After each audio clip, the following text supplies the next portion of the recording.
ಯುದ್ಧದ ಪಾಡಿಗೆ ಯುದ್ಧ ಅಲ್ಲಿ ನಡೀತಾ ಇದೆ.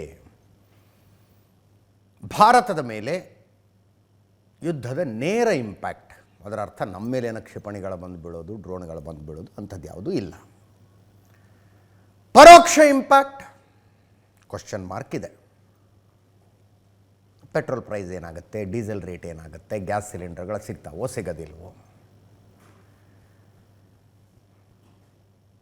ಹಾರ್ಮುಜ್ ಜಲಸಂಧಿಯ ಈ ಬಾಟಲ್ ನೆಕ್ ಕ್ಲೋಸ್ ಆಗಿರೋದ್ರಿಂದ ಆಗಿರುವಂಥ ಸಮಸ್ಯೆ ಇದು. ಇದನ್ನು ಭಾಳ ಸಲ ಮಾತಾಡಿದ್ದೀವಿ ನ್ಯೂಸ್ ಅವರ್ನಲ್ಲೇ. ಅದರ ಮೇಲೆ IRGC ಅವ್ರದ್ದು ಕಂಟ್ರೋಲ್ ಇದೆ. ಆ ಕಡೆ ಪರ್ಷಿಯನ್ ಗಲ್ಫು, ಈ ಕಡೆ ಗಲ್ಫ್ ಆಫ್ ಒಮನ್ ಇದೆ. ಅದರ ಮಧ್ಯದಲ್ಲಿ ಒಂದು 33 ಕಿಲೋಮೀಟರ್ ಅಗಲದ ಸಣ್ಣ ಜಾಗದ ಮೂಲಕ ಅಷ್ಟು ತೈಲ ಟ್ಯಾಂಕರ್ಗಳು ಬರಬೇಕು. ಅದನ್ನು ಬ್ಲಾಕ್ ಮಾಡ್ಕೊಂಡು ಕೂತ್ಕೊಂಡಿದ್ದಾರೆ IRGC ಅವರು.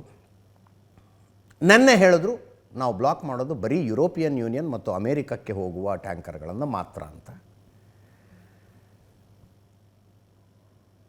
ಅದು ನಿಜ ಆಗಿ ಉಳಿದ ಟ್ಯಾಂಕರ್ಗಳೆಲ್ಲ ಅಲ್ಲಿಂದ ಹೊರಗೆ ಬರೋದಕ್ಕೆ ಶುರುವಾಗ್ಬಿಟ್ರೆ, ಯಥಾ ಪ್ರಕಾರ ಆಯಿಲ್ ಟ್ರೇಡ್ ನಡೆಯೋದಕ್ಕೆ ಶುರುವಾದರೆ ಏನೂ ಸಮಸ್ಯೆ ಆಗೋದಿಲ್ಲ. Keep com and trust Modi ಅಷ್ಟೇ ಹೇಳೋದು. 60 ದಿನಗಳ 7ರಿಂದ 8 ವಾರಗಳ ಸ್ಟಾಕ್ ಇದೆ ಭಾರತದ ಹತ್ರ. ಎಷ್ಟು ಬೇಕು 7ರಿಂದ 8 ವಾರಕ್ಕೆ? ನೀವು ಕ್ರೂಡ್ ಆಯಿಲ್ ಲೆಕ್ಕಾಚಾರದಲ್ಲಿ ಹೇಳೋದಾದರೆ 4,000 ಕೋಟಿ ಲೀಟರ್ 4,000 ಕೋಟಿ ಲೀಟರ್ ಕ್ರೂಡ್ ಆಯಿಲ್ ಬೇಕಾಗತ್ತೆ. 2 ತಿಂಗಳ ಕನ್ಸಂಪ್ಷನ್ ಅಷ್ಟು ಭಾರತದ ಹತ್ರ ಸ್ಟಾಕ್ ಇದೆ ಆಲ್ರೆಡಿ. ಭಾರತ ಇಂಥ ಸವಾಲಿನ ಸಂದರ್ಭದಲ್ಲಿ ಉಪಯೋಗಕ್ಕೆ ಬರಲಿ ಅಂತ ಅಂಡರ್ಗ್ರೌಂಡ್ನಲ್ಲಿ ದೊಡ್ಡ ದೊಡ್ಡ ಟ್ಯಾಂಕ್ಗಳನ್ನು ಕಟ್ಟಿ ಇಟ್ಟಿದೆ. ಮಂಗಳೂರಿನಲ್ಲೇ ಒಂದಿದೆ. ಇಲ್ಲಿ ಕೊಯಮತ್ತೂರಿಂದ ಮುಂದೆ ಹೋಗಬೇಕು, ಪಡೂರು ಅಂತ ಒಂದು ಊರು ಬರುತ್ತೆ ಕೇರಳದಲ್ಲಿ, ಪಲಕ್ಕಾಡ್ ಜಿಲ್ಲೆಯಲ್ಲಿ. ಅಲ್ಲಿ ಅಂಡರ್ಗ್ರೌಂಡ್ನಲ್ಲಿ ಒಂದು ಟ್ಯಾಂಕ್ ಇದೆ. ವಿಶಾಖಪಟ್ಟಣಂನಲ್ಲೊಂದು ದೊಡ್ಡ ಟ್ಯಾಂಕ್ ಇದೆ. ಅವುಗಳಲ್ಲಿ ಕಷ್ಟಕಾಲಕ್ಕೆ ಬೇಕಾಗುತ್ತೆ ಅಂತ ಆಯಿಲ್ ಸಂಗ್ರಹ ಮಾಡಿಟ್ಟಿರ್ತಾರೆ. ಹಾಗೆ ಸಂಗ್ರಹ ಮಾಡಿಟ್ಟಿರುವ ಒಟ್ಟು ಕಚ್ಚಾ ತೈಲ ನಮ್ಮ ಹತ್ರ ಇರೋದು 4,000 ಕೋಟಿ ಲೀಟರ್. 4,000 ಕೋಟಿ ಲೀಟರ್ ಅಂಥ ಇನ್ನೂ 3 ಟ್ಯಾಂಕ್ಗಳನ್ನು ಭಾರತ ಕಟ್ತಾ ಇದೆ. ಮೇ ಬಿ 5-6 ವರ್ಷ ಹೋದ ಮೇಲೆ, ಈಗ ಹೇಳ್ತೀವಲ್ಲ 2 ತಿಂಗಳಿಗೆ ಸಮಸ್ಯೆ ಇಲ್ಲ, 2 ತಿಂಗಳಿಗೆ ಸಮಸ್ಯೆ ಇಲ್ಲ, 5-6 ವರ್ಷ ಹೋದ ಮೇಲೆ 3 ತಿಂಗಳಿಗೆ ಸಮಸ್ಯೆ ಇಲ್ಲ, 3.5 ತಿಂಗಳಿಗೆ ಸಮಸ್ಯೆ ಇಲ್ಲ ಅಂತ ಮಾತಾಡ್ತೀವಿ ನಾವು. ಅಷ್ಟು ಸ್ಟಾಕ್ ಮಾಡೋ ಕೆಪಾಸಿಟಿ ಇದೆ ಅಂತ. 258.1 ಮಿಲಿಯನ್ ಮೆಟ್ರಿಕ್ ಟನ್ ಲೆಕ್ಕದಲ್ಲಿ ಹೇಳಬೇಕಂದ್ರೆ ಅಷ್ಟು ಸ್ಟಾಕ್ ಇರೋದು. ಇದನ್ನು Indian strategic petroleum reserves limited ISPRL ಅನ್ನುವಂಥ ಒಂದು ಸರ್ಕಾರಿ ಸಂಸ್ಥೆ ಇದನ್ನು ಹ್ಯಾಂಡಲ್ ಮಾಡುತ್ತೆ. Indian strategic petroleum reserves limited ಅಂತ ತುಂಬ ದೊಡ್ಡ ಮಟ್ಟದಲ್ಲಿ ಇವರು ಟ್ಯಾಂಕ್ಗಳನ್ನು ಕಟ್ಟಿರ್ತಾರೆ ಭೂಮಿಯ ಒಳಗೆ. ಅವುಗಳಲ್ಲಿ ಸ್ಟಾಕ್ ಇದೆ.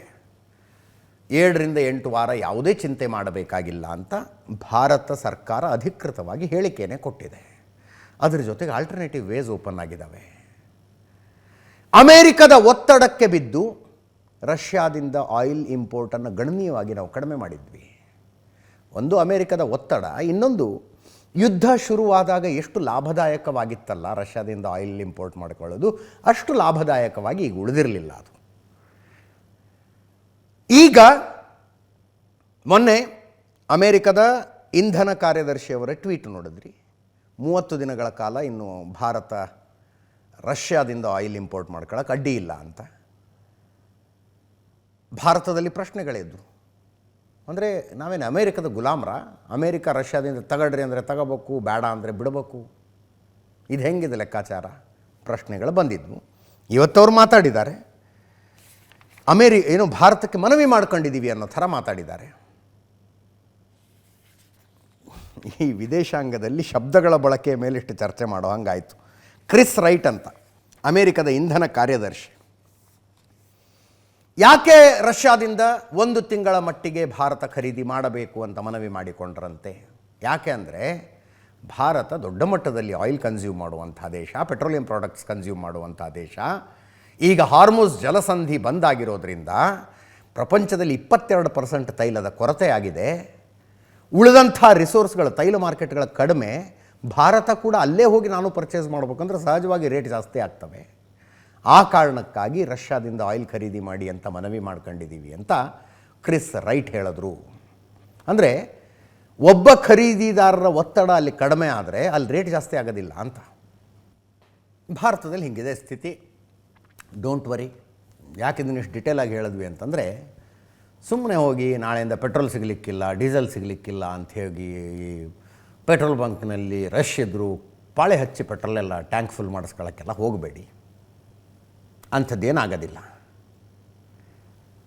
ಬಟ್ ಈ ಮಾತನ್ನು ಹೇಳುವ ಸ್ಥಿತಿಯಲ್ಲಿ ಪಾಕಿಸ್ತಾನ ಇಲ್ಲ ನೋಡಿ. ನಮ್ಮ ಪಕ್ಕದ ದೇಶ ಪಾಕಿಸ್ತಾನದ ದೃಶ್ಯಗಳನ್ನು ನೋಡ್ತಾ ಇದ್ದೀರಿ ನೀವು. ಪಕ್ಕದ ದೇಶ ಪಾಕಿಸ್ತಾನ ಹಿಂಗೆ ಹೇಳೋ ಸ್ಥಿತಿಲಿಲ್ಲ. ಭಾರತಕ್ಕೆ ಬೇಕಾಗಿದ್ದ ಒಟ್ಟು ಕ್ರೂಡ್ ಆಯಿಲ್ನ ಪೈಕಿ 52% ಹಾರ್ಮುಜ್ ಜಲಸಂಧಿಯಿಂದ ಬರುತ್ತೆ. ಪಾಕಿಸ್ತಾನಕ್ಕೆ ಬೇಕಾದ ಒಟ್ಟು ಆಯಿಲ್ನ ಪೈಕಿ 90% ಅಲ್ಲಿಂದ ಬರುತ್ತೆ. 90%. ಭಾರತಕ್ಕೆ ಕಂಪೇರ್ ಮಾಡಿದ್ರೆ ಅವರು ಕ್ರೂಡ್ ಆಯಿಲ್ ಸ್ಟೋರ್ ಮಾಡಬಹುದಾದ ಕೆಪಾಸಿಟಿ ಕೂಡ ಪಾಕಿಸ್ತಾನಕ್ಕೆ ಕಡಿಮೆ. They can store for 10 days. ನಾವು ಹೆಂಗೆ 60 ದಿನಗಳಿಗಾಗುವಷ್ಟು ಕಚ್ಚಾ ತೈಲವನ್ನು ಸ್ಟೋರ್ ಮಾಡ್ಕೋತೀವಲ್ಲ, ಹಾಗೆ ಅವರು 10 ದಿನಗಳಿಗಾಗುವಷ್ಟು ಕಚ್ಚಾ ತೈಲವನ್ನು ಮಾತ್ರ ಸ್ಟೋರ್ ಮಾಡಿಕೊಳ್ಬಹುದು. 25 ದಿನಕ್ಕೆ ಬೇಕಾದಷ್ಟು ಪೆಟ್ರೋಲು ಡೀಸೆಲನ್ನು ಸ್ಟೋರ್ ಮಾಡಿಕೊಳ್ಳುವ ಕೆಪಾಸಿಟಿ ಬಳಸ್ಕೊಂಡಿದ್ದಾರೆ. 25 ದಿನಕ್ಕೆ ಬೇಕಾದಷ್ಟು LPG ಅವ್ರ ಹತ್ರ ಇದೆ. ಅಂದರೆ ಒಂದು ತಿಂಗಳು ಹಂಗೂ ಹಿಂಗೂ ಮ್ಯಾನೇಜ್ ಮಾಡ್ಬೋದು ಅನ್ನೋ ಪರಿಸ್ಥಿತಿಯಲ್ಲಿ ಪಾಕಿಸ್ತಾನ ಇದೆ. ಒಂದು ತಿಂಗಳು.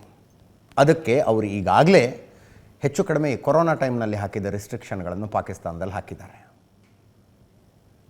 IT ಟೆಲಿಕಾಂ ಕಂಪನಿಗಳು ಅವರು ವಾರಕ್ಕೆ 2 ದಿವಸ ಮಾತ್ರ ಆಫೀಸಿಗೆ ಬನ್ನಿ, ಉಳಿದ ದಿವಸ ವರ್ಕ್ ಫ್ರಮ್ ಹೋಮ್ ಮಾಡಿ. ಬಹಳಷ್ಟು ಜನರಿಗೆ ಏನೋ IT ಕಂಪ್ನಿಗಳಿಗೆ ವರ್ಕ್ ಫ್ರಮ್ ಹೋಮ್ ಕೊಟ್ಬಿಟ್ಟಿದ್ದಾರಾ ಅಂತ ಅನ್ನಿಸ್ಬೋದು. ನನಗಲ್ಲಿ IT ಕಂಪ್ನಿಗಳು ಇದಾವೆ ಅನ್ನೋದು ಆಶ್ಚರ್ಯ.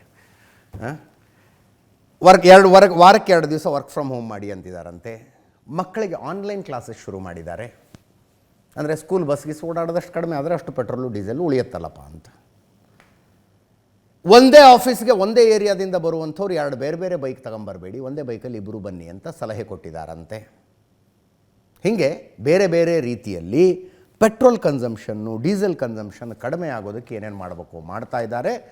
ಆಲ್ರೆಡಿ ಒಂದೇ ದಿವಸಕ್ಕೆ 55 ಪಾಕಿಸ್ತಾನಿ ಕರೆನ್ಸಿಲಿ 55 ರೂಪಾಯಿ ಜಾಸ್ತಿ ಆಗಿದೆ ಅವ್ರದ್ದು ರೇಟ್ ಒಂದೇ ದಿವಸಕ್ಕೆ.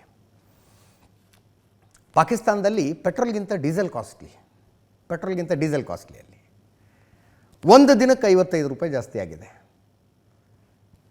321 ರೂಪಾಯಿ ಪಾಕಿಸ್ತಾನಿ ಕರೆನ್ಸಿ ಇದು. 321 ರೂಪಾಯಿ ಪರ್ ಲೀಟರ್ ಇವತ್ತಿನ ರೇಟು. 335 ರೂಪಾಯಿ ಪರ್ ಲೀಟರ್ ಡೀಸೆಲ್ಲು ಇವತ್ತಿನ ರೇಟು. ಪೆಟ್ರೋಲು ಡೀಸೆಲ್ 55 ರೂಪಾಯಿ ಜಾಸ್ತಿ ಆಗಿದೆ ರೇಟಲ್ಲಿ. ಭಾರತದಲ್ಲಿ ತೈಲ ಬೆಲೆ ಫ್ಲಕ್ಚುಯೇಟ್ ಆಗೋದಿಲ್ಲ ಅಂತ ಹೇಳ್ತಾ ಇಲ್ಲ ನಾನು. ರೇಟ್ ಸ್ವಲ್ಪ ಹೆಚ್ಚು ಕಡಿಮೆ ಆಗೋದಿಲ್ಲ ಅಂತ ಹೇಳ್ತಾ ಇಲ್ಲ. ಆದರೆ ಕೊರತೆಯಾಗುವುದಿಲ್ಲ ಅಂತ ಹೇಳಬಹುದು. ಈ ಪರಿಸ್ಥಿತಿ ಬರೋದಿಲ್ಲ. ತೀರಾ ಪೆಟ್ರೋಲ್ ಬಂಕ್ ಮುಂದೆ ಕ್ಯೂ ಹಚ್ಕೊಂಡು ನಿಲ್ಲುವ ಪರಿಸ್ಥಿತಿ ಬರೋದಿಲ್ಲ. ರಷ್ಯಾದ 2 ತೈಲ ಟ್ಯಾಂಕರ್ಗಳನ್ನು ಈಗಾಗಲೇ ಭಾರತದ ಕಡೆ ಡೈವರ್ಟ್ ಮಾಡಲಾಗಿದೆ. ರಷ್ಯಾದಿಂದ ಸಪ್ಲೈನೇ ಶುರುವಾಗ್ಬಿಟ್ಟಿದೆ ಅನ್ನೋ ಸುದ್ದಿ ಕೂಡ ನಿನ್ನೆ ಬಂತು.